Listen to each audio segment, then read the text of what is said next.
അതിന് നല്ലൊരു മാങ്ങ കുട്ടിയാണ് റെഡിയാക്കുന്നത്. നമ്മളെ മുറ്റത്തെ മാവുന്ന 2 പഴുത്ത മാങ്ങ കിട്ടി. ഇതെടുത്ത് പുട്ട് ചൂടാന്ന് കരുതി. നല്ല പഴുത്ത മാങ്ങ ആയതുകൊണ്ട് ഇതിൽ വെച്ച് ചിരകിയെടുക്കാൻ വളരെ സുഖമായിട്ട് കിട്ടുന്നുണ്ട്.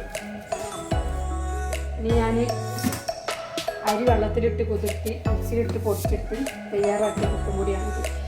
ഇത് രണ്ടും കൂടി മിക്സാക്കിയിട്ട് നമുക്ക് പുട്ട് ചൂടാം. ഇങ്ങനെ ആകുമ്പോൾ നമുക്ക് ഇതിലേക്ക് ചാറ് വേണ്ട, പഴം വേണ്ട, പപ്പടം വേണ്ട, ഒന്നുമില്ലാതെ തന്നെ ഇത് കഴിക്കാൻ കുട്ടികൾക്ക് വളരെ ഇഷ്ടപ്പെടും, അതേവർക്ക് ഇഷ്ടപ്പെടും. നിങ്ങളെല്ലാവരും ഒന്നും ഉണ്ടാക്കും.